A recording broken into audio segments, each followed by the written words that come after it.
It's my birthday, and I don't want to go to a mental institution.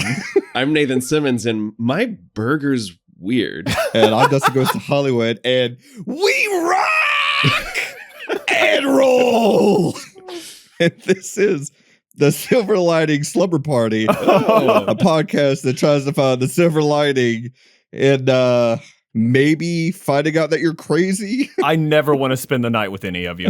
Dustin said, I've had the playlist. Now I want the slumber party. Fucking Lord, what are we doing? What are we doing? This, I think, was the first movie I put on the schedule this season. I think you're right. What the and it's so far deep into the season, too. I know. You planted the seed early. Worked out perfectly because I am slap happy. I'm fucking exhausted. I feel the way this movie feels. Which is incomprehensible, uncomfortable. But you're having a good time. I don't know if we are having a good time. Not yet, but we're going to. I told the listener to be put into the context of how we're recording right now. So this is maybe the earliest we've ever recorded. I think so. Maybe. No, I think me and you hit a 9 a.m. once like 6 years ago. You might be right, but didn't you roll out of bed to record Crank one time? Something like that. That actually might be the one I'm thinking of. Yeah. What a way to start your day. Oh, absolutely. Also, we're recording this on Father's Day, so this is how we're starting our days. Yeah. So happy birthday to dads and grads and everything else out there. Happy birthday. Happy birthday to all fathers. Yep. This is their day, right? It's all Father's Day. That's what Father's Day is about, right? We compress everyone's birthdays to one day. That's what right. I thought it was about. Yeah. Slumber Daddy. Yes. So if this is your first time ever listening to our show, I'm sorry. You picked a crazy one to tune into. But this is the Silver Linings playlist, as the title of the show will tell you. We are a podcast that watches movies such as Slumber Party Massacre II that don't end on a happily ever after note, where things are not all nice and hunky-dory at the end of them. Yeah, we watch a lot of movies like Slumber Party Massacre II. I'm not going to say, let's not normalize this. This was not a normal movie. Yeah. I was telling the boys just a minute ago that I was a little concerned today that I'm coming into a Under the Cherry Moon type recording. I'm going to tell you one thing real quick. You like this more than Under the Cherry Moon? No, well, boy. Well, that's a discussion we can get into. But what I will say is I fully expected Mally to not even appear today on the show. Like, guys, I got something else going on. I can't make it. I'm sorry. Yeah. Oh, no. I'm fucking here. I am so seated. Hell yeah. Are you like this movie? I'm here. It's not that he liked it, but he sat his white ass down and listened, you know? Of course. No, okay. I definitely did not see the first one. So going into the second one was interesting. It wouldn't help. It would not help at all, because I've seen that first one. Does nothing for you. So the movie I'm on has been keeping me extremely busy. Yeah. That's why I've missed like every episode since we came back. You're making Slumber Party Massacre 4. Wait. There's a 3? Yeah, there is 100% a 3 and a a remake. remake, if I'm not mistaken. Yeah. Yeah. Oh my God. No, so I started watching this movie on Monday and have been watching it in like 15-minute increments when I sit down to eat my food in the office. Mally, I did the same thing. I am honestly surprised that it took you guys, like, you guys couldn't finish it one sitting, because this thing is only 75 minutes sopping wet.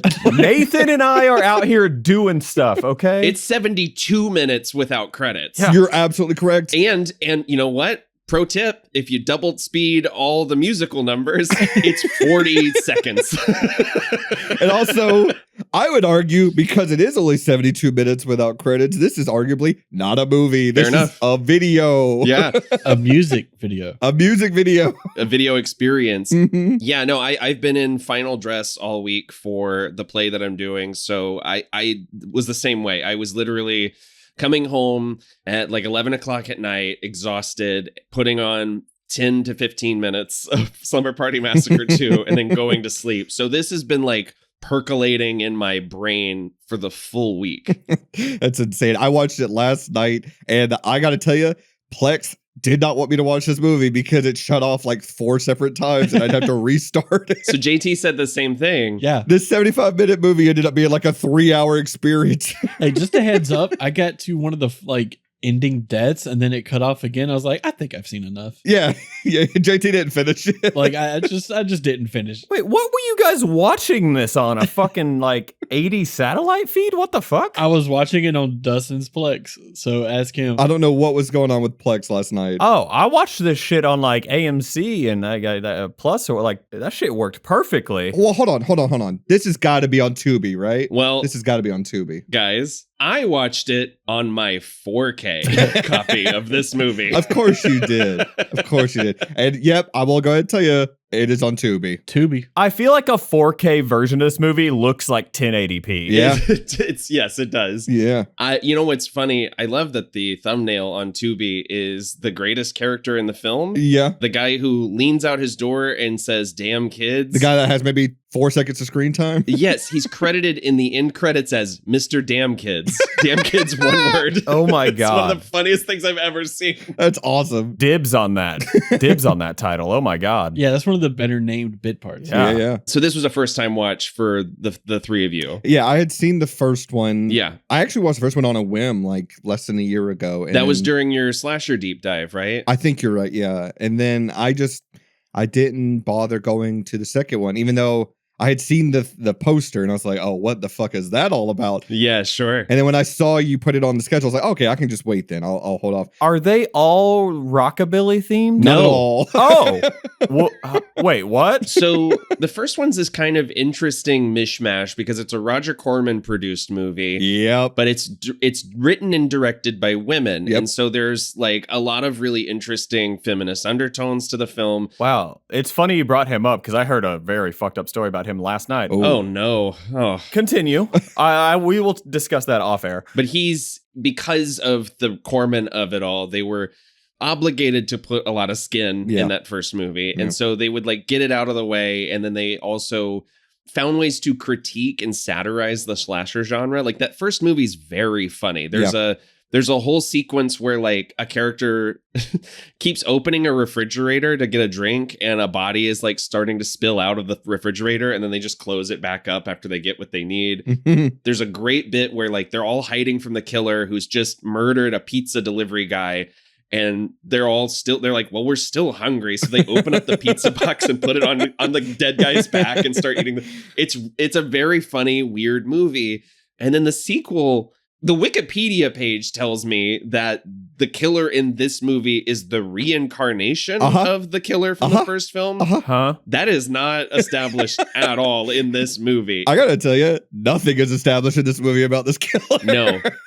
That's the best part of it. I'm assuming it's not the same guy that played the killer in the first. Completely different. The guy in the first Whoa, movie. Wait. I gotta tell you one quick thing. Yeah. I gotta tell you about this guy. This guy that's playing the killer in this movie. I'm about to blow you guys' fucking mind. Yes, I know. So the guy that's playing the greaser killer in this movie is called Atanas Ilitch. Yeah. And buckle up. He is the son of a billionaire, and not just any billionaire. He is the son of the man behind Little Caesars Pizza. What? Yeah. He was like, you know what, Papa, I don't need your money. I'm going to be in the movies, in the big picture. So wait, they made this movie knowing that, and in no point did he look at someone and go, "It's hot and it's ready." Missed opportunity. And to add on to the fun, DC, play this clip I just sent. Oh no, what is this? This guy also was briefly a musician, Right. and this is what his music sounds like. Also, I love that this is clearly from some Japanese Instagram. Yes. So let's get a load of this. Okay. Hell yeah. A precursor to the Fever the Rage, if you will. Yeah. Oh, I'm into this. Oh, wait for the vocals. Here they come. I'm gonna need to turn that up, bud. Yeah, for real. Yeah, could you yeah.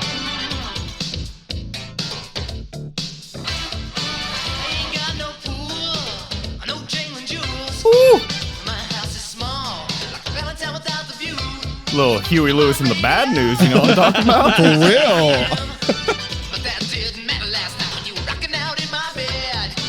I'm not even joking when I say that fucking hits. For real. It kind of rules. Yeah, that's not awful. That's fucking great. You know what I'll do? I'll put that as the tag in this episode. I'll put the whole fucking song. yes. Fuck that. Email me that entire album. Absolutely, will do. That's gotta be on Spotify, right? And then now he's like a businessman. I think he only had like 3 acting credits to his name. But He yeah, sure did. in the first movie, the killer is an escaped mental patient named Russ Thorne who wears like a denim jacket, has like a short cropped haircut, and carries around a power drill. Mm-hmm. This movie gives us a Freddy Krueger-esque Brian Setzer who comes out of your dreams whenever you get intimate. Yeah. It's really, I can't make heads or tails of it. It follows fucking wishes it could. I think I may have this movie pegged, and that's not a pun, but I do think that this is definitely the driller killer as he's credited. I think it's definitely. Oh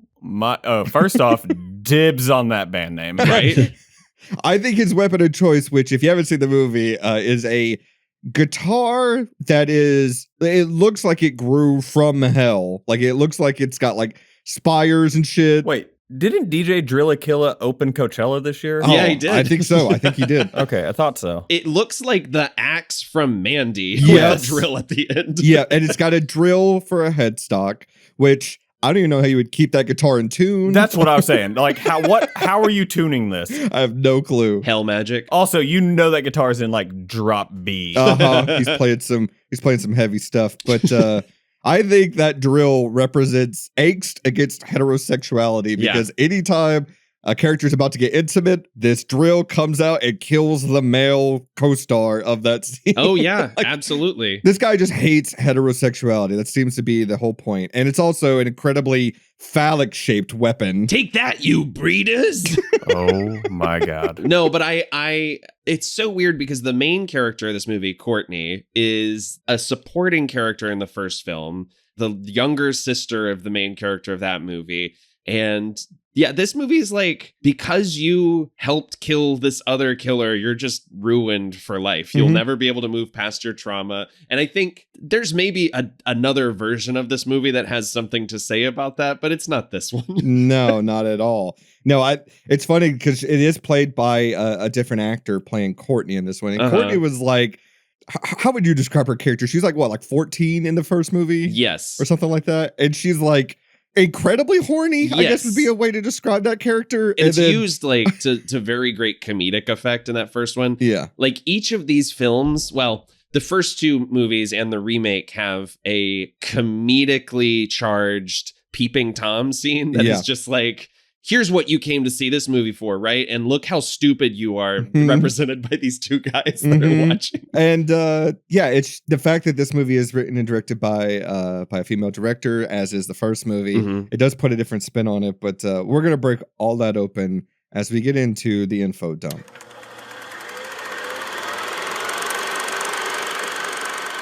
So the year is 1987. The director is Deborah Brock, who is mostly a producer. This is one of the few things she directed at the time. And we mentioned that the first movie was produced by Roger Corman, this one as well. If you don't know who Roger Corman is, there's a pretty good documentary about him that came out, I think, like a year or 2 ago before he passed away. Yeah. The man is responsible for the B movie for all intents and purposes. Death Race, Little Shop of Horrors. Yeah. Gave almost all of the biggest directors of today their first shot, pretty much. But also a proud creep. Oh, yeah. Incredibly creep. For real. The movie stars Crystal Bernard, Kimberly MacArthur, who was a former Playboy playmate. And interestingly enough, is not the one that gets topless in this movie. She was like, I do not want to do this. Yeah. Good for her. Juliette Cummins, who you might know is the one that did get topless, is also from the previous episode, Friday the 13th, Part 5, A New Beginning. Yeah. Oh. Who is the redhead that gets killed in the top of the bunk bed. She laughs at the guy who tells her that he loves her. We've all been there. Patrick Lowe, Heidi Kozak, who is from another Friday the 13th movie, Part 7, The New Blood, which we'll probably end up doing on the show at some point. And past episode, Society. Hell yeah, bro. And she has a very Society-esque sequence in this movie. She sure does. She sure does.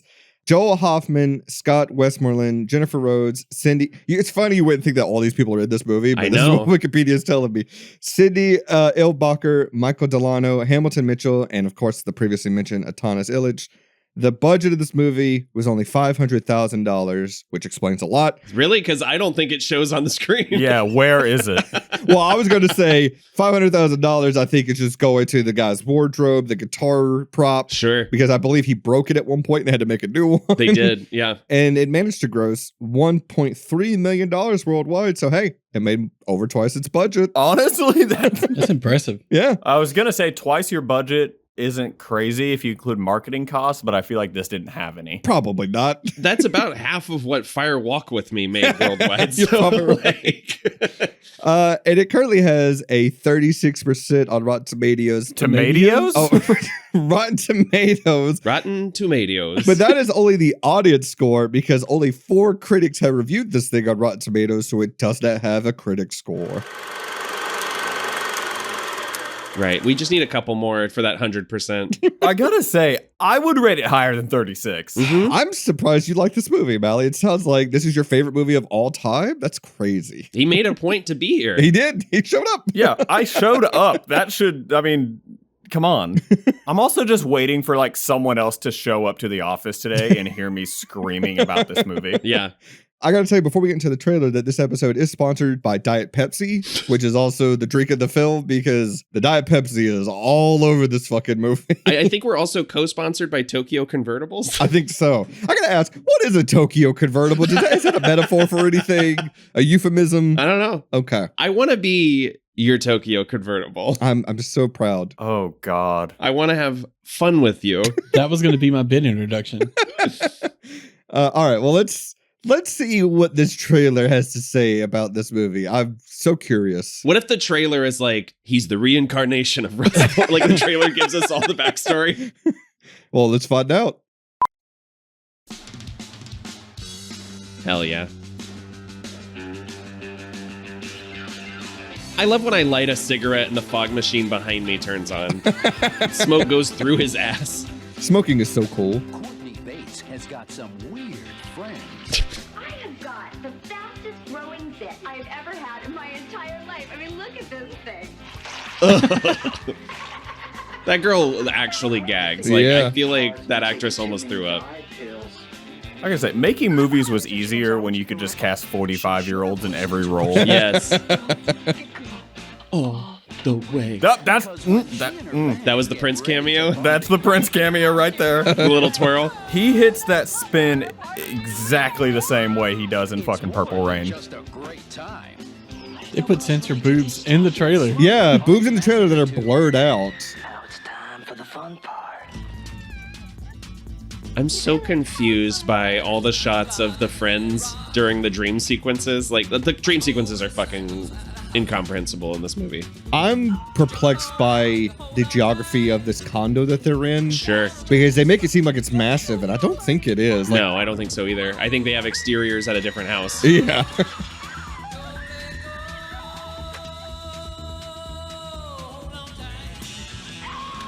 Oh, wow. See the defeat of the killer in the trailer. Yeah. Slumber Party Massacre II. If you go, don't go all the way. God, anybody got any tranks? Wow. Wow, what a button. That's a trailer. Yeah. Wow. Boy. Where do we start? Guys, the first time I saw this movie was during COVID lockdowns. Oh boy. So I was going a little insane already, and I signed up for a Shudder subscription, and I saw this whole section that they used to have that was movies under 80 minutes, and I was like, I'm just gonna like watch these all day. Mm-hmm. And I think I marathoned the first 3 Slumber Party Massacre movies, and like I'd always seen the poster for this one because it's just such a striking image. It's so bizarre, and Yeah. that was why I was like really excited to finally watch this. And I think I watched it at like 3 a.m, kind of like barely awake. And I think that's the correct mindset to be in when you see this movie. Yeah. Just letting it sort of intrude on your subconscious. I watched the last like 15 minutes of this movie at like 9 a.m. this morning. Wow, what a way to start your day. Oh my God. There was not enough fucking coffee in the world. I was gonna say, you marathon the first 3 movies in what, like 85 minutes? Like Yeah. you got through it pretty Yep. quickly. That's right. Okay, so I'll try to describe the plot of this movie as we go along for those who are just listening and haven't seen it. Yeah. But I got to tell you, the plot barely exists. Correct. So if you get confused by like character names and whatnot, don't worry. They don't amount to anything. Right. None of these characters besides the villain to me really make that much of an impression. And he doesn't really show up until the last half of the movie. Right. So I do actually enjoy Crystal Bernard's performance as Courtney. really, I think she's... why? I don't know. Is she the main girl? Yeah. She is. I know. I actually think she's pretty good in this. Really? Yeah. There's something pretty grounded about her. Yeah. Okay. Well, we're having different experiences watching this movie. JT, where do you fall on Courtney? No, I actually agree with Nathan O'Malley on this one. Interesting. Okay. Why? Also, this dude looks like fucking Skeletor. I read a review that said he looks like Walton Goggins, and I could not unsee it the whole movie. Oh, He looks like Playboy Walton Goggins. How is that different from what I said? Priscilla watches with me, and she told me at one point on Pronto, she goes, "This guy doesn't believe in women's rights. I can just feel it." And I'm Yeah. like, "What the fuck are you talking about?" No, she's right. He gives off that energy. For his entire first scene, I thought he was what's his name? Robert Sean Leonard Oh yes, yeah, from House. from Dead Poet Society and House. Oh, Yeah. oh, right. Yeah, I can see it. I can definitely see it. Yeah, I don't know. I mean, she is given like absolutely ridiculous dialogue and no through line that makes any sense, but I do like her performance. Okay. Yeah, it's also think about like the movie she's in. Okay, like Exactly. again, maybe it's one of those things where like surrounded by like the other actors, like she definitely stands out as the better. Yeah. Yeah, I guess. So Courtney, You know, like how I'm your favorite on the podcast, but Yeah. I'm still like a piece of shit. so Courtney, as we mentioned, who is one of the survivors from the first movie. Still not over this whole playing favorites thing.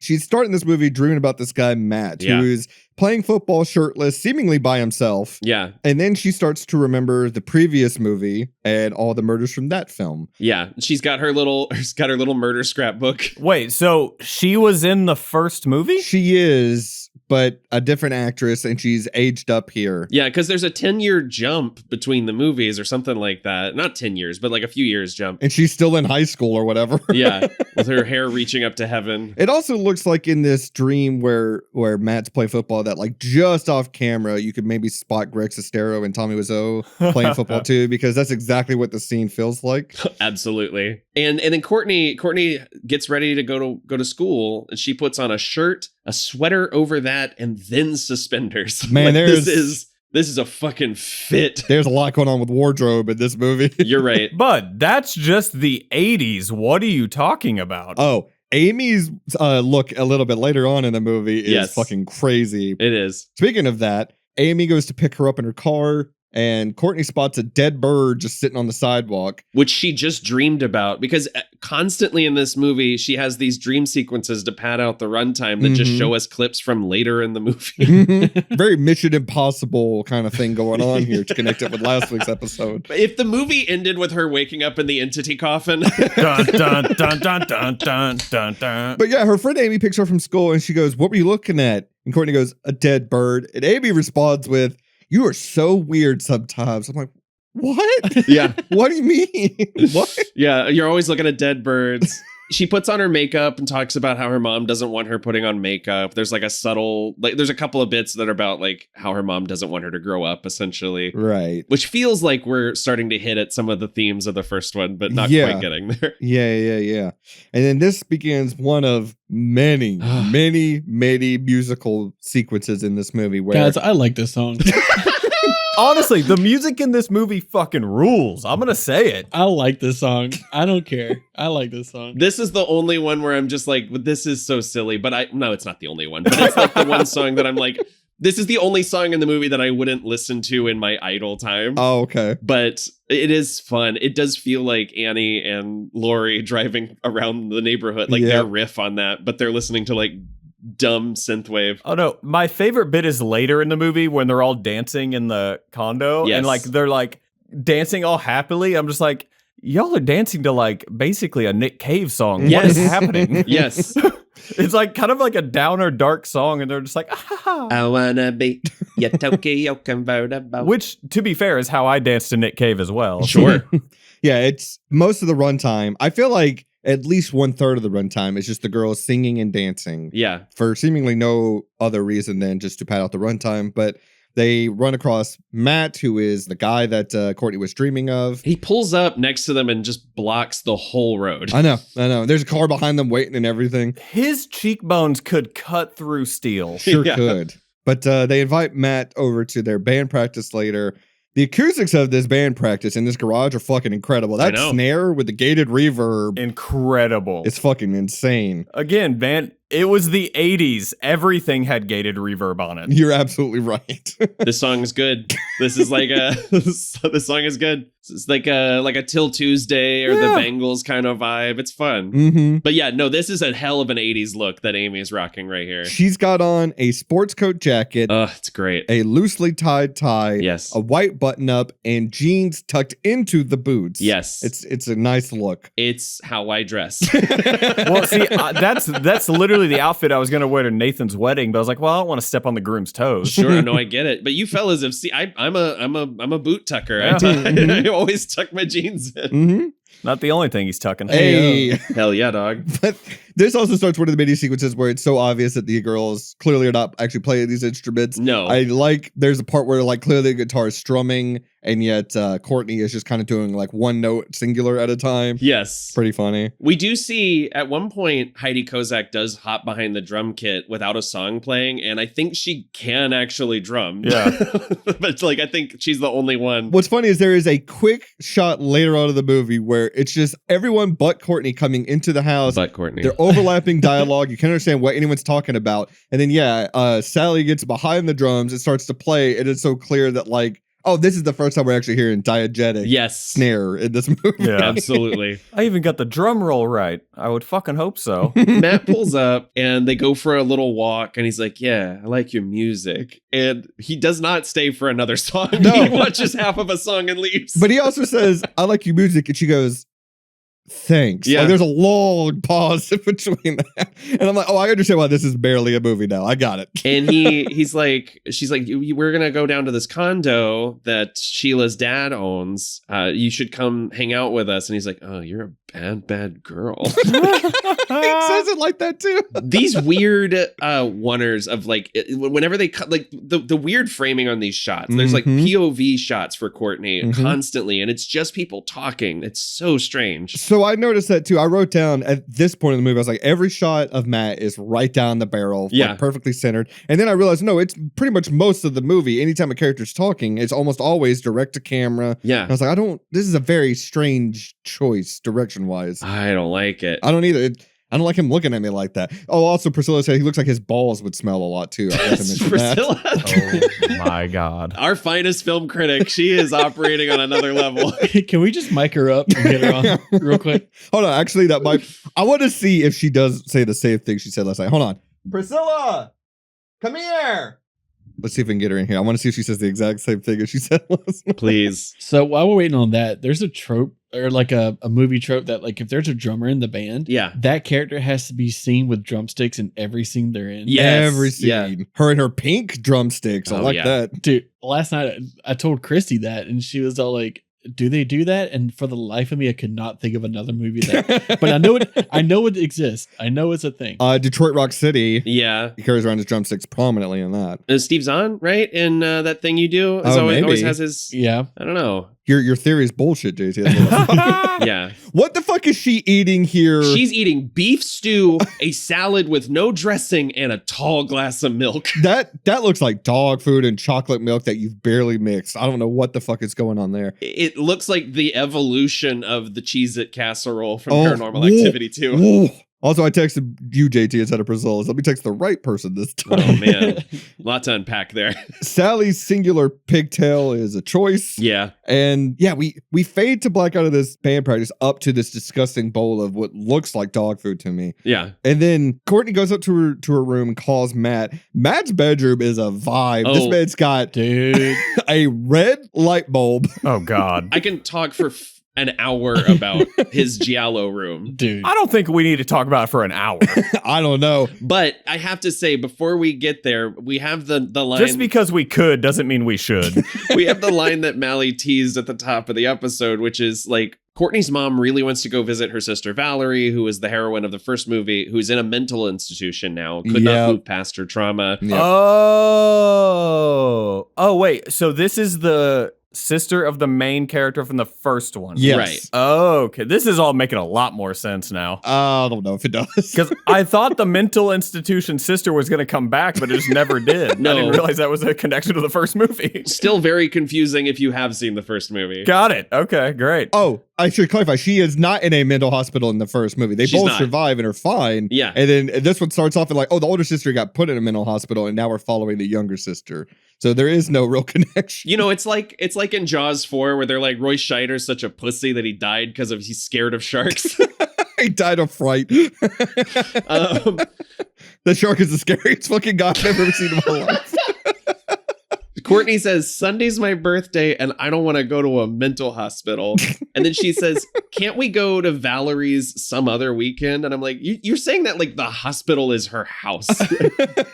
Okay, yeah. Here's the bedroom. So let me tell you about this bedroom. First of all, he's got like the Twin Peaks floor pattern going on too, the black and white checkered look. There's sideways. But also, he's got my favorite prop in the movie. It's not my prop com, but it is my favorite one, which is a poster of a football player that just says football across it. Dude. I love that too. And then what's the other one? Like the judge or something? The judge. It is another football player. We're also ignoring that he has a cuck chair turned to the wall, Oh. to face the wall. I know. He's like, you can be in here, but you were definitely not allowed to look. That's the whole point. You can cuck, but you can't touch. The fucking lamp. What is that lamp? It's a pink teddy bear. It's a Care Bear with a light bulb sticking out of its skull.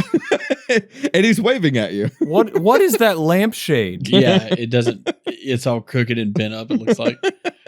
But also, it's like the pink bear from Breaking Bad before it falls out of the airplane. Like, this is where they got it from. Dude, as we're watching it, Chrissy just immediately says "prop cop." Yeah. And I was all like, "Okay." Hell yeah. Respect. So yeah, the girls decide they're going to go up to this condo for Courtney's birthday. Yeah. And they drive up there. There's, as you mentioned, Nathan, she's having dreams about scenes we're about to see. Yeah. It's almost like Nick Cage in Next. A movie I again almost put on the schedule this season. Mhm. We're also getting little glimpses of the killer that we're going to see. We see like his steel-toed boots, Yeah. or whatever. Like he's got like a cap on the end of his boots, and his frilled jean jacket or leather jacket, I should say. Yeah. And also like hallways with red light sirens going off, and a girl under a bed that we assume is her sister. The recast Valerie, Yes. who tells her, don't go all the way. Yeah. And the killer tells her, rock and roll never dies, baby. And it also does a little spin. He does like a little like twirl in his shoes. Yeah, he does. We will find out what that has to mean later on in the movie, sort of. But it's also, it's implied that all of her friends, except for Amy, have never heard about Dustin. Dustin's done. He just left. He's so mad. I'm trying to get Priscilla on mic. Hold on. Welcome back, Slumber Daddy. Oh, bye again. The movie implies that like none of her friends know what happened to her. Wouldn't they have all been around? Right. Like Amy knows what happened, but none of her other friends seem to be aware that like they're like, where'd your sister go to college? Yeah. She's kind of like Smith's Grove Sanatorium. Like Well, these friends aren't in the first movie, right? I don't No. remember any of them. No, they weren't. All right. Here's Priscilla. Like, put the earbud in so you can hear. I hear. Okay. So I want you to tell the guys what you thought about this character here from the movie last night while we were watching it. You said two very specific things about him. That guy? Yeah, yeah. Yeah. What did you say about him? Oh, he looked like he belonged in a Goofy movie. Oh, that's another thing she said. Yeah, I forgot about that one. Hell yeah. But what? No, you know what? You're right. He's the bad guy from an extremely goofy movie. Seeing eye to eye. What was the other two things that you said about him? Do you remember? He looked like he had musty balls. Musty balls. Okay, I said smelly balls. So we're on the right track. And then you said one other thing. That should have been the name of his character. I said he's definitely not a feminist. Yeah, you said he doesn't believe in women's rights. Okay, You're just want to so make sure right. that we're on page. Definitely definitely not a feminine. Thank you, baby. Thank you, Priscilla. Yeah, I forgot about the Goofy movie one. Jesus. I'm very excited to debut my new character, Musty Balls, the old prospector. Oh, that's you don't want him digging for gold. Bradley Uppercrust. Bradley Oh. Uppercrust. Oh. That's it. That's his name. I don't like that. That is the most accurate name. Oh, it's so good. Holy shit. So Sally has found a pornographic novel Yeah. under her brother's mattress. And then later on, a character says that she got it from her dad. Yeah. Called Hot, Wet, and Wild. Mhm. And they just start reading it to each other. Okay, who's who? Who's hot? Who's wet? Who's wild on the show? Let's figure Okay. it out. Well, I'm sweaty right now, so I guess I'm wet. Can we get somebody to clip that out of context? I guess I'm wet. Let me get it clean. Okay. Everybody, shut the fuck up. I guess I'm wet. I think Mally's the wild card of the show. If I had to put a fine point on it, so I guess, Huh? I guess I'll be hot. I like it. I guess that makes. I am very hot. I'll tell you that. Sheila calls Sally a piglet, which we all need to start using, which I like quite a bit. Oh, yeah. So now we know what JT is. We got hot, wet, wild, and piglet. Nathan's been a real fucking piglet today. I do love that she says that with her singular pigtail in. It's such an 80s look. The pink hair scrunchie. It's so good. I'm going to start texting you guys every morning, just like, sup, my piglets. Wait till I'm done, you piglet. Wait, do you think that's their band name? The piglets. The piglets. Ooh. The Piglets. It's got to be like Amy and the piglets, right? Because Amy's the frontman. Amy and the Piglets. Amy and the pigs. The little piss pigs. The little piss pigs. God damn it. Can we move on? They drive to this condo, and I got to tell you, the condo looks like the one that Anton Yelkin's character lives in Fright Night. Like, Yes. it's just, there's nothing going on in this neighborhood. Yeah, it's like a new subdivision. Yeah, in fact, there's like no art direction inside either. No. Everything is like bare walled. It's so empty. Completely bare. Well, I mean, you heard what the budget was. They didn't have it. You're right. You're absolutely right. They try to get around it by saying it was just bought and they haven't like furnished it yet, but they had enough time to put in a full liquor closet and also fuck a blow up doll upstairs a couple times. The blow up doll, man. We'll talk about the blow up doll. They're real casual, but they're like, oh, my brother was here. Yeah, my brother. The fuck do you mean? I like that. That's the evidence that the brother was there. Is there is a blow up doll in the bed? Well, there's evidence inside the blow up doll. Oh my god! You know what? They are hot, wet, and wild. I will give you that. But she also, Courtney, they pull into a grocery store and Courtney imagines her sister like dying against the window of the car. And she's like, Valerie, she's gone. We should also mention the sister Valerie, not really a character in the movie, by the way. Just shows up in her dreams, and that's about it. And it's implied that this killer has murdered her sister, and she just never gets confirmation of it. Like at one point, the killer appears to her, and she's like, "You killed Valerie," and he's like, "Oh yeah, I guess so." Like, oh yeah, he's like, "Oh yeah, Valerie. Where have I heard that name before?" He literally does. He's like, "Valerie? Who fucking cares?" God, his performance is so good. The way you saying that is starting to sound like more like Mitch Hedberg. I used to kill Valerie. I still do, but I used to do. Man, let me just have some. Better movie. So this feast that the girls prepare for themselves is fucking awful. Diarrhea City. It's corn dogs, champagne, cheese whiz, kettle chips, multiple stacked peanut butter jelly sandwiches. There's just a plate of mustard. It's so fun. God, ugh. And then like loose Oreos all over the blanket that they have on the floor. And then it's all about to be ruined. Amy and the Loose Oreos. That's the band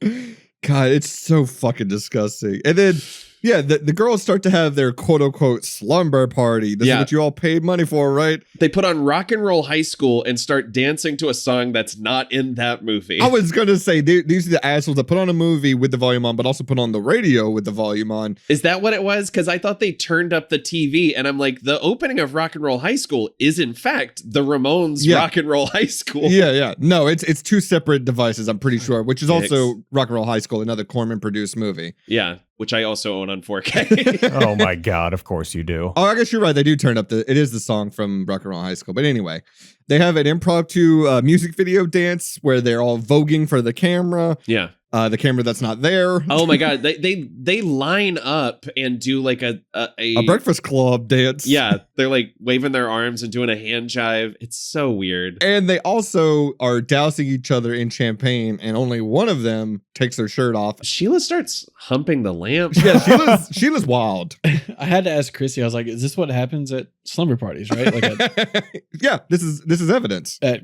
female slumber parties." Yeah, I do think it's a good joke that these two turds, TJ and Jeff, show up who watch them through the window, and one of them is just like, I never knew girls actually did this. Wait, just to be clear, this is how we're all going to dance at the first annual Silver Linings Slumber Party, right? Oh, of course. Absolutely. Okay, good. I like that it's annual too. The jaded freak off. I'll bring the corn dogs. You guys bring the champagne. We're trying to get to that live show, aren't we? Hell yeah. We do a live show and it's just us recreating this scene. JT's the one that's getting topless. I'll hire the Reverend Horton Heat to play. You know what? We should have all worn pajamas to this recording. What a missed up. You know what? The audience doesn't know we didn't. So there you go. That's right.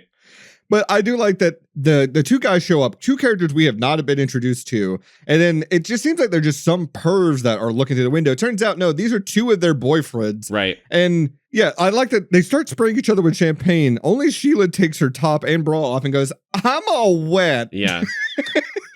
None of the other girls do. And no one else really reacts to it. There's no plot in this movie. Oh, God. Yeah, no one reacts to it all. Yeah. They all have a pillow fight with one pillow. Meanwhile, Courtney is destroying a different pillow. God, that I think that pissed me off was the fact that she just ripped open a pillow and then just got feathers all over the food. It's all in the mustard plate. Yeah. Dude, it's going to make a fucking mess. Just a mess. I mean, it does pay off when Sally tells Sheila she looks like a big chicken because there's feathers everywhere. God. And then, yeah, the two guys break in and they come in through the back door. And they classic 80s prank. We love doing pranks in 80s horror movies. Absolutely. These are just some fellas I do slasher pranks with. This guy breaks into the back of the house and they're like, wow, you're such a jerk. And he says, like, I thought it was pretty cool. And he sounds like the guy from Halloween 6 when he sees that drawing. When he does the Beavis and Butthead impression. Yeah. I think it's cool. Thought it was cool.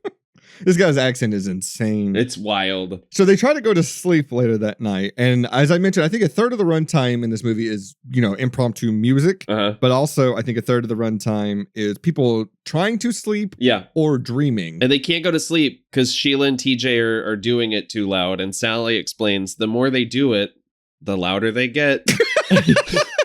And we hear I'm so slap heavy. It's so early for me. On the other side of the wall, we hear Sheila tell TJ, "You're fantastic," and he goes, "I know." If you turn on the subtitles, you can hear him say, "You have purple nipples." Well, I'm sorry. What? I was gonna say purple nipple, please. Your tits are stupendous. You have purple nipple placement. The greatest line reading ever. I have so many questions. I'm referring to, of course, the great character from Friday the 13th remake. We got to do that one sometime. Do we? It's so good. We'll move on. I'm sorry. So yeah, Zelda music starts playing during this dream sequence as Courtney imagines Matt in the bed, and then suddenly the killer is there. He's there. We finally get like a good look at him. He's got his cunty little earring, which I like. Hell yeah. Yeah, this dude is going for it. He is. He is having a fucking ball doing this. And he explains to us, and this totally clears up everything. I am you, and you are me until we go all the way. What are you talking about? I don't know what any of this means. This character never gets a name, never gets a backstory, never gets motivation, never explained why he's in this rockabilly garb. Should we name him? I mean, it's in the credits, he's the driller killer, but yeah, we should come up with a name for him. I feel like Slumber Daddy. Slumber Daddy. Is he Drill on Twitter? He makes drill music. No, and the next morning, they go out to the pool.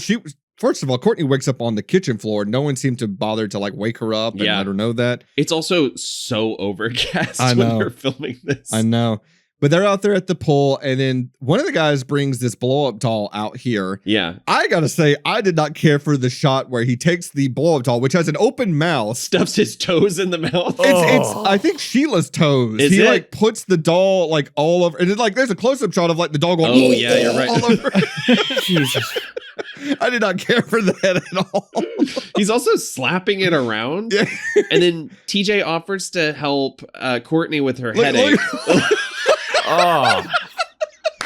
That shot is fucking crazy. Again, I watched this at work. Stop replaying it. Run it back. I missed it. I'm gonna replay it again. No, stop running it back. Do not. That's fucking crazy. Back running should not be done. I'm going to be sick. Can this just be the rest of the Oh my god. Can this just be the rest of the episode? Just running this back? Well, I like how it keeps cutting to Courtney, who has no reaction to what's happening. Nathan is losing it.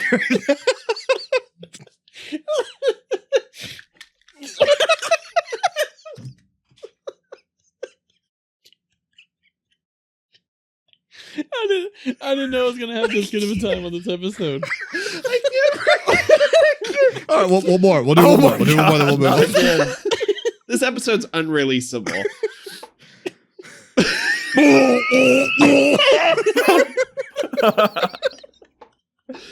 This is gonna be the worst select of all time. Oh, my stomach hurts. Oh my god. Ugh. I actually almost threw up. All right. Anyway, So TJ offers to help Courtney with her headache.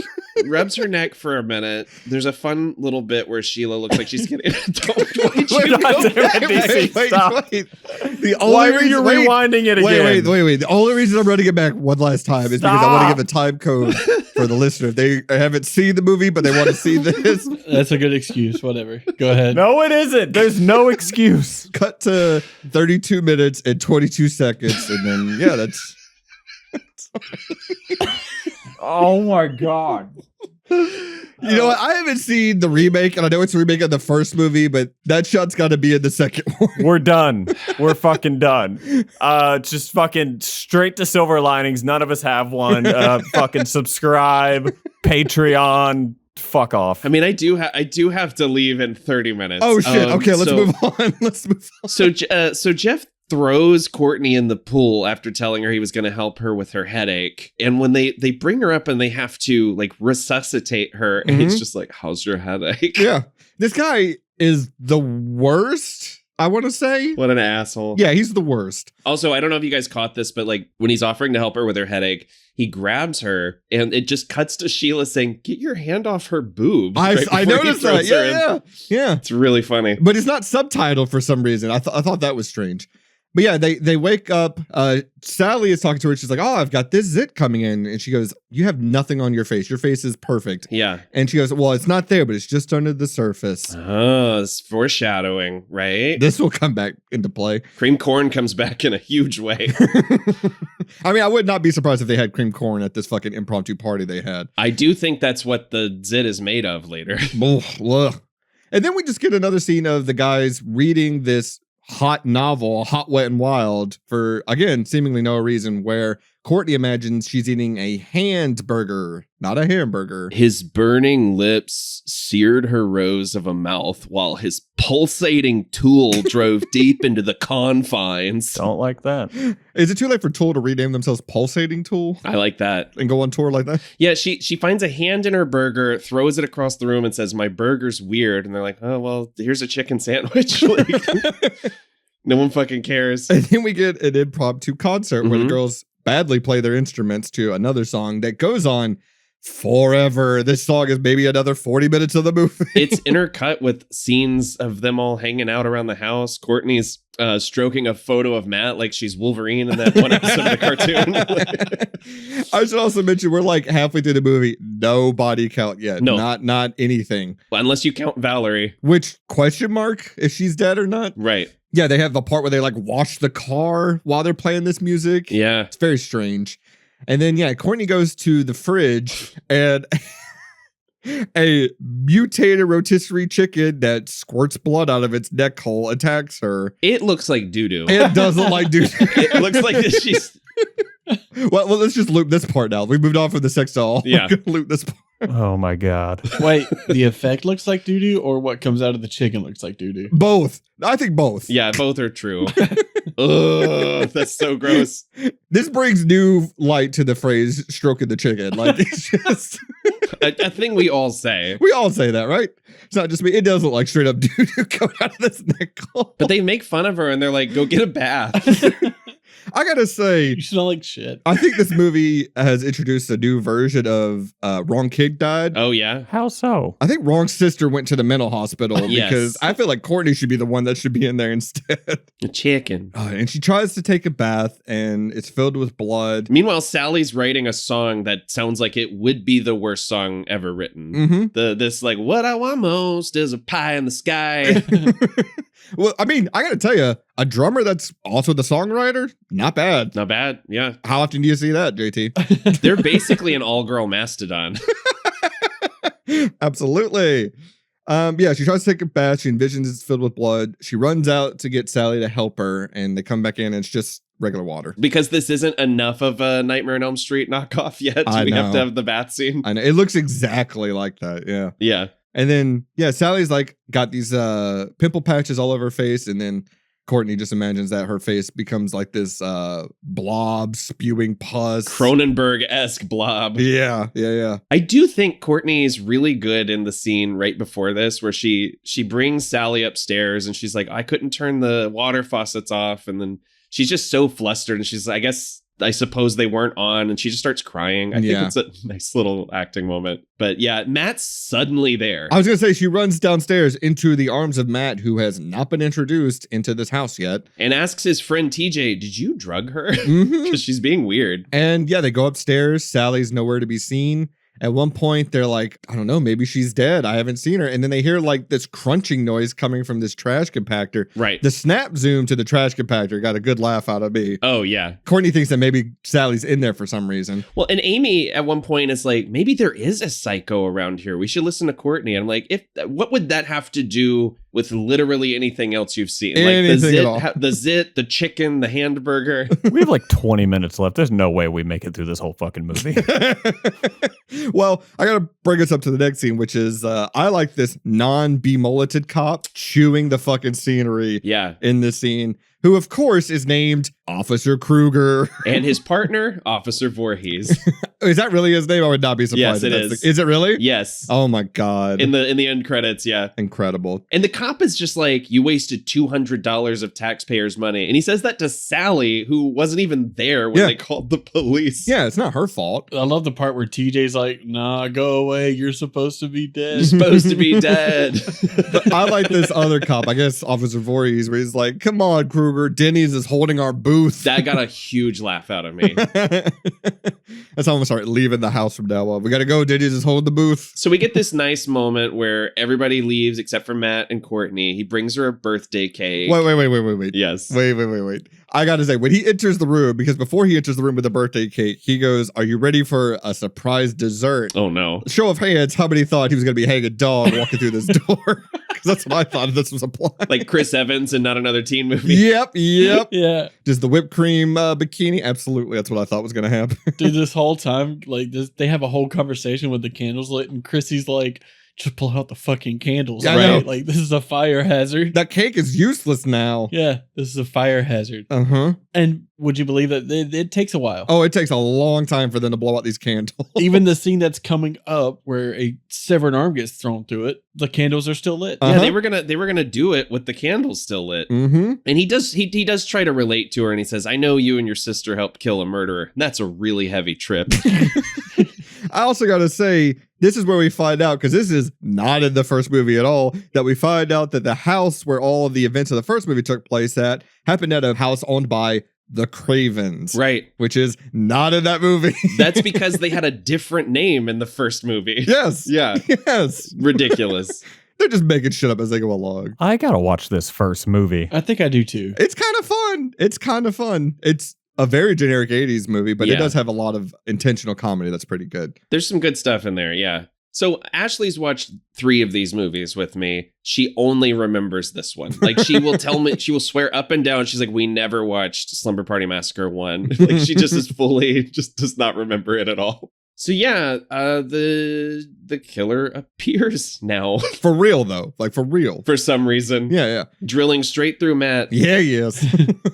He's giving him back shots with his drill. He does, and then he spins the guts around with the drill. It's a fun effect. This is what I mean. I think he is like anti-heterosexuality because he kills this guy as soon as he's about to have sex with Courtney. It truly is like the most on the nose, you are getting killed because you're about to have sex that I've ever seen in a movie. I also don't understand how the head came off because we don't see any of that happen. Yeah, he rips Matt's arm off and throws it into this birthday cake. And this is where the killer is actually here and actually starts chasing some people around. He runs downstairs. Courtney's covered in blood and all the other kids are here. Their reactions are amazing. Everyone just starts screaming. Jeff discovers the killer's weakness is lamps. The fact that he puts his lamp in front of his face, I thought it was going to be like but he just kind of like throws the lamp to the side. It was very anticlimactic.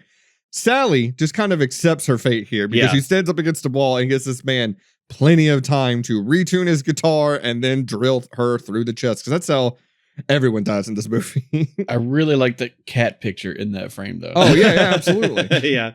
I think it's a good bit that they're trying to call 911 and he drills through Sally and it hits the phone receiver on the other side of the wall. And they're just like, fuck this, run off. They run outside and get in a car and they try to leave. And of course, the greaser's in the back seat who kills the other boyfriend. I cannot remember their names. Jeff. Okay, sure.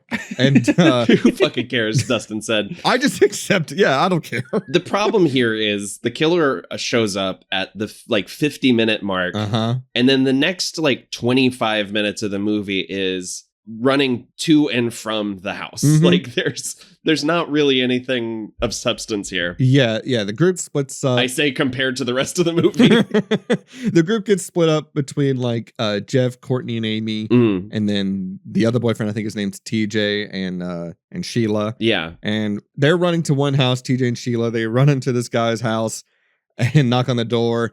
He doesn't answer. The killer shows up and kills TJ. We get an Evil Dead POV shot of the killer swooping up to them too. Sprinting up to that house. Yeah. And then he kills the guy and then he looks in the camera and says, I can't get no satisfaction. Oh, that's when he tries to kill Amy and he can't finish it. Yeah. Right. He can't finish. It happens to all of us at some point. He tells us, he looks right at the camera and says, now it's time for the fun part. Yep. And we get a dance number here. We sure do. Including the most impressive worm I've ever seen. Oh my God. He lifts off the ground doing the worm here for sure. It's kind of incredible. He gets might. Yeah. And so, the girls, Amy and Courtney and Sheila, run back to the house. Oh, yeah. Where we get the impromptu dance number. I gotta say, Amy and Courtney are 100% complicit in Sheila's death because they barricade a bedroom door. She's on the other side, banging on the door, begging to be let in. And in fact, they hold the dresser tight while he murders Sheila. They're like, we fucking hated Sheila. The dresser is moving because the drill is going through Sheila and the dresser. It's called Amy and the Piglets, not Sheila and the Piglets. We can replace a piglet. God, when the killer breaks the fourth wall, lights a cigarette, puts on his shades, and then the rockabilly starts, it's truly the best. A sight to be seen. It's incredible. It's so funny. I love it. It's so camp. It's so ridiculous. And it's the thing that makes me enjoy this movie, because this movie does not make a lick of sense, but it is enjoying being what it is in these moments. Doesn't have a lick of sense, but there's plenty of guitar licks. Hell yeah, he is brother. Constantly wailing on this guitar. Excellent wordplay. Thank you. So yeah, the last survivors are Courtney and Amy. They get out of this house. Yeah. There's a construction site next door. They run to. They're just running across rooftops. And Amy, I didn't catch this. For some reason, she decides to dangle herself off the side. It sure looks like, because she trips and falls over, but they put it in slow motion. So it just looks like she makes the choice to tumble. And Courtney's holding on to her. The killer comes to swipe at them. Amy falls to her death. Yeah. And that's when we get that I can't get no satisfaction line, I think. It's pretty great. And then, the killer chases Courtney for a little bit while another rockabilly song plays. And we get a montage of all the kills again. Mm-hmm. And then he recites a poem to her where basically he's like, she had to die. Yeah. As he's doing his snapping his fingers like a real greaser would. Yeah. He's really good. Yeah. Like, this is a fun performance. He's having a lot of fun. Yeah. And then I like that we get no build up whatsoever to Courtney pulling out this blowtorch. Oh, yeah. And lighting this dude up. He says, come on, baby, light my fire. And the way she cackles with her eyes wide when she does it, it's so funny. This effect is so weird where he's like green screened under the fire. Mm-hmm. So wait, if she can light him on fire, so is he a ghost? Great question. Or... Who knows? Cool. Okay. Because they don't seem to find a body. Yep. Well, I like that she pulls out this blowtorch from behind her back, like in a video game where they don't show your character's inventory, but they just manage to pull out like a rocket launcher from their backpack. Sure. And he Chicago typewriter. He goes up in flames and falls off this construction site. Cut to the next morning where for some reason the paramedics are putting Amy's body onto a stretcher as if they're going to revive her. No, she's long dead at this point. Well, and you know how they let you pull the sheet down for dead bodies. And she opens her eyes and laughs like the greaser. But then, for some reason, this is what, Nathan, this is your movie. This movie has more endings than The Return of the King. Absolutely. Amy's body starts cackling, and then Courtney then wakes up in bed next to Matt. And for half a second, you're like, oh my God, they pulled it's all a dream. She slept with Matt and she had her nightmare or whatever. Then she starts making out with Matt, and Matt turns into the greaser. And as smoke fills the room, he says, I love you, in the same cadence as the killer from the first movie, which is like one of the most genuinely scary moments in that first film is when the killer doesn't speak the whole film except for when he looks at these girls and says, I love you. And it's a very scary moment. Dustin, don't do it. What do you mean? I'm not doing nothing. I see that mouse hovering. You son of a bitch. What do you mean? She screams. Smash cut to now she's in the mental institution in the room where we saw Valerie earlier, and she's just screaming alone in this room. And then a drill comes up from the floor of the mental hospital, and then we cut to black and play another rockabilly song for the end credits. Yep.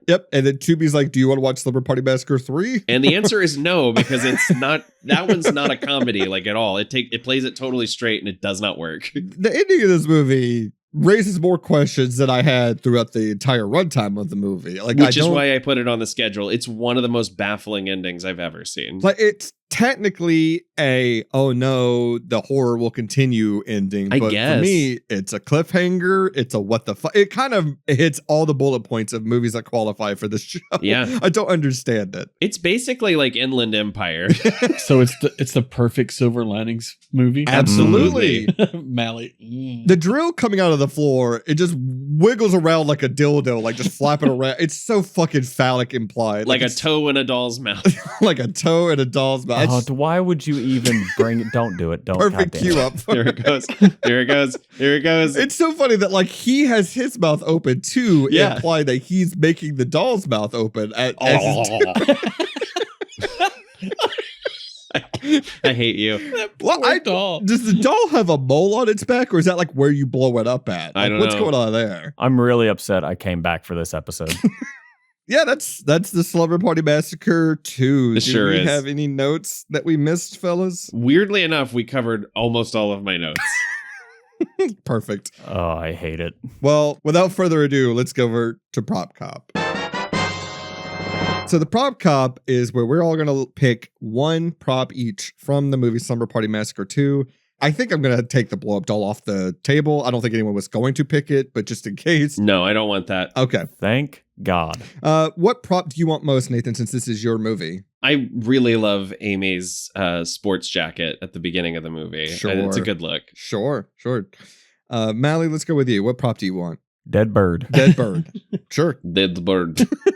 Okay. I want my bird. My board. JT? The judge. The judge. You want the judge poster? The judge. Okay. I think I'm just gonna take the teddy bear layup just because it's Yeah. such a curio. I need that. It's good. I'm surprised no one went with the guitar. I feel like that was too obvious. I don't want. How would you tune it? I almost considered saying like we got to take it off the board because it's too good. One, you can't tune it. Number two, if you're gonna like mount it on the wall, I don't know how you would mount that thing because Sure. it is bizarrely shaped. Anyway, not very many options for this movie, but there are a couple. Yeah. So who should we play as a bit part? You're my favorite customer. Thanks. Bye. Who should we play? Does anyone want to go first? Are we also taking the blow up doll off the table for this? You know what? I think maybe now we have to because we've run this into the ground. Who do we want to play? Anyone can go first. I want to be the guy who is impatient in traffic and honks at them at the beginning of the movie to get Matt at the fuck out of my way. The most reasonable character in the movie, I think. Absolutely. So I want to be the guy who doesn't even slow down for TJ and old girl. Oh, Right. yeah. Right. Which the reason why I bring this up now is because I like to think that's the same person. It's the same guy. That's good. Can't fucking stand these kids. God. Again. He's like those fucking kids. Mally, who do you want to be? I'm also gonna run it back and say dead bird. Dead Bird. Good. I like Dead Bird. I like Dead Bird. I guess I'll just be the guy that, Mr. Damn Kids. I guess Mr. that'll be Damn me. Kids. I'm surprised the cops weren't picked. Well, they're named. Well, at least Voorhees didn't have a lot of lines. Yeah. So I wasn't sure if that counted or not. I thought about him, but I don't know. The cops were a little too chatty. Yeah, they sure were. Mr. Damn Kids had one line. He delivered his part and he got the fuck out of there. I like that. Mm-hmm. Okay, well, I think now more than ever, we need it. We need a silver lining. Mm-hmm. This is going to be interesting. I'm very curious to hear how we make heads or tails of this ending enough to come up with a silver lining. Oh, I got one locked and loaded. Please. That blow up doll will never be abused like that again. That's right. It won't be until we run it back one more time. God damn it! Why? Why are you ruining my silver lining? I actually had one. No. So much no. Jesus. No. At the beginning of the movie, Courtney and Valerie's mom is really bummed out because she can't go visit Valerie at the hospital, and now she's got nobody stopping her from going on those trips. I mean, that draws into question. Was Valerie ever in the middle? Like, Great question. At no point can you decide, okay, this is definitively reality and Right. this is not. None of this movie you can really pin down in that way. JT, what's your silver lining? The police takes taxpayers' dollars seriously, I guess. Well, these ones do for sure. JT backs the blue. I was gonna That's say- one thing we want to get across on this No. show. I was going to No. say, unfortunately, JT, I think ACAB includes Officer Kruger and Officer Voorhees. I also want to throw out Sally is famous after all. Yeah. She actually ends up in the paper tomorrow. Yeah. My bronze aluminum foil lining, whatever you want to call it, was Yeah. going to be that Sally wasn't in the trash compactor after all. There you go. But I guess my actual answer would be Mr. Damn Kids made out pretty clean, Yeah. all things considered. Mr. Damn Kids. Maybe that's what it should be. It should be Amy and Mr. Damn. I don't know. Amy and the Damn Kids. Amy and the Damn Kids. It's actually not that bad of a band name. I don't know. I'm still stuck on loose Oreos. All right. Well, if you are just as confused as we are by the ending of this movie, you probably need something a little bit cleaner and Mhm. that makes a little bit more sense to bring you back up. So why don't we talk about a double feature, aka the Pick Me Up? So what movie should people watch after they watch Slumber Party Massacre 2? Any takers? I've got two. Okay. I would actually highly recommend the Slumber Party Massacre remake. Okay. Which is it's not perfect. It goes on a little too long, but it's really funny in the way that it subverts the 80s slasher tropes up to and including a sequence where a bunch of girls peep on guys having a pillow fight. It's Oh, very, hell very yeah. funny. It's so funny. Hell yeah. And then I would also recommend the movie that the opening dream sequence reminded me the most of, which is Teen Witch. Hell Oh, yeah. shit. Very, very similar vibes between these two movies. Hell yeah. Nathan, do you want to do the song from Teen Witch? What, top that? Supersonic, idiotic, disconnected, not respected. Why would oh shit, I fucked it up. Oh my god. How would anybody ever really top that or something like that? Yeah, I it can't was remember. close enough. Close enough. Yeah. JT, what do you want to watch? So all week, for some reason, I kept like in my mind before I sat down and watched it, I kept getting this confused with Sleepaway Camp, Oh, Boy. sure. Slumber Party Massacre, Sleepaway Camp. That's a stay tuned and a half. I have put Sleepaway Camp on and off the schedule a couple of times. I just It's so problematic. It's so hard to talk about. It is. well, not even that, but like that episode's gonna have to be like an all timer. That's gonna have to be like when we hit a hundo or something. Like, Yeah. it's gonna be Or maybe if we ever do like a live streamed episode, that's got to be the one we do. Or if we ever get Alzheimer's. Or that too. Yeah, we forget what the ending of that movie. Oh my god. Okay, yeah, so that's Sleepaway Camp. God, I would want to kill myself if I watched this movie and Sleepaway Camp after. I would want to kill myself if that was my double featured weekend. God. I love it. Oh. Malik, what are you watching? 6-String Samurai. Oh. Fuck, yes, dude. I just saw that for the first time. It's so good. Dude, it fucking rips, right? Yes, great pull. So I was going to go with a movie that I think is similar in tone, but is, I think it's maybe more fun and more of a movie. This is not my official pick because I do think it's going to be an episode eventually. I did go with Return of the Living Dead. Yeah. However, I went with another movie that I think seems to have, the title of this movie is what a lot of the characters in this movie seem to be. I'm going to go with Clueless. Nice. Clueless is a great film. Yes. But also, I feel like that perfectly describes what I feel like after watching this movie and also how the characters react in this movie. Fantastic. So, normally for horror movies, we do best kill, and we're still going to do it for this one. But I do have to say, it's kind of unfortunate that pretty much every kill is exactly the same Yeah. in this one. Everyone just gets drilled through the chest.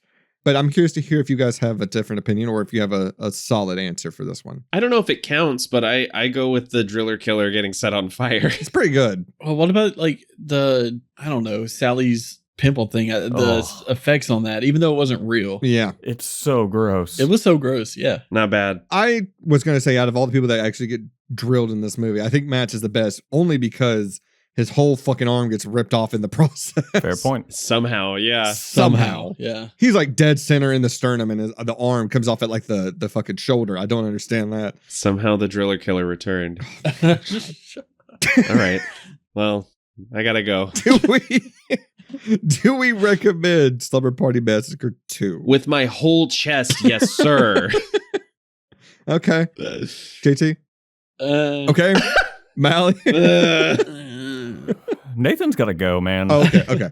What I'll say. No, you're good. What I'll say is, if you have ever had an idea for a movie, but then thought, well, that's not enough for a full-length feature film, I would say go ahead and make it, because this movie is proof you don't even need 86 minutes worth of story to get something on the big screen. Too true, my friend. I would say you could probably just find like a best of compilation of clips from this movie. You don't have to subject yourself to the full 75 minutes. The best of clip is like 70 minutes. The camp and bizarre shit in this movie, it unfortunately for me doesn't reach the peaks of what I was hoping for. There needs to be so much more of it. Yeah. I fully agree with that. Like, this movie comes to life for me when the driller killer is doing the weird little dances and like all that and the gonzo gore effects and weird makeup stuff.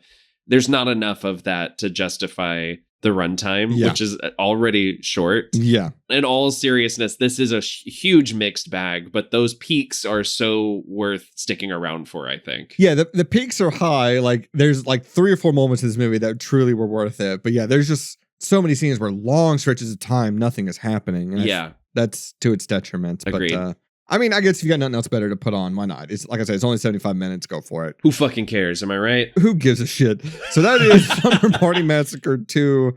Thank you for listening, everyone. If you haven't already, subscribe, rate, and leave feedback wherever you're listening to us right now. If you haven't already, check us out on Blue Sky. Check us out on Instagram, TikTok, all the good social medias, except for the one run by Nazis, of course. If you want to, you can check out our subreddit, reddit.com/r/severlinings playlist.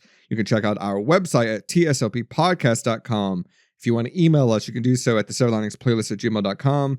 And we're running out of bit parts, I gotta say. I'm running out, so I do need some suggestions. If you want to, you can tell us a bit part theme, a cue that we should include in our episodes by emailing us or using the contact us form on our website. And lastly, check out our Patreon at patreon.com/severliningsplaylist. It's a 7-day free trial plus only $1 a month after that. You get the episodes released early from the main feed. Not to mention, of course, you've got the Secret of the Dudes, where Nathan and I talk Ninja Turtles every episode.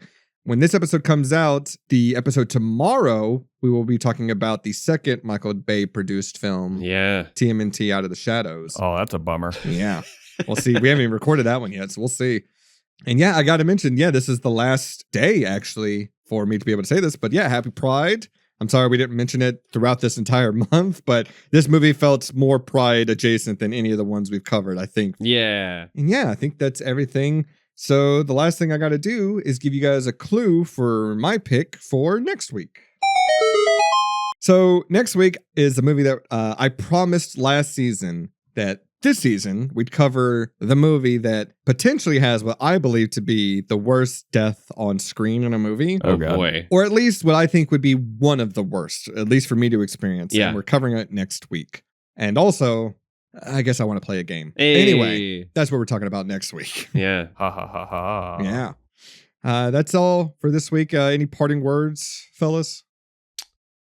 You don't have to have one. I'm just asking if you do. I got nothing. Whole lot of nothing. All right. Well, let's get out of here. Happy Father's Day. Happy Father's Day. Or look, I gotta show you guys. This is the card Ridley made for me for Father's Day. And I love it. But look at this. He couldn't spell father, so he put Happy Dad Day. Hell yeah. Fair. All right. Well, that's it. Thank you for tuning in, everybody. Tune in next week where we're talking about playing games. And as always, come This on, is Denny's just holding the dedicated booth. to the. Oh, what? It doesn't matter. We fucked that ending up. Goodbye. No, please go ahead. You had something. This is dedicated to the one I love. Thank you. Should we do it one more time? Yeah. One for the road. I also like that she ends the shot with her saying, "Come on, stop it." All right. I got it. I can't even look at that anymore. I'll see y'all. Yep, that's it for me. We'll get the fuck out of here.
wraps up another fantastic episode of the Silver Linings playlist. If you would be so kind, we ask that you leave us some feedback on how we did, plus a like and subscribe. We'll be back next week with another great episode. See ya!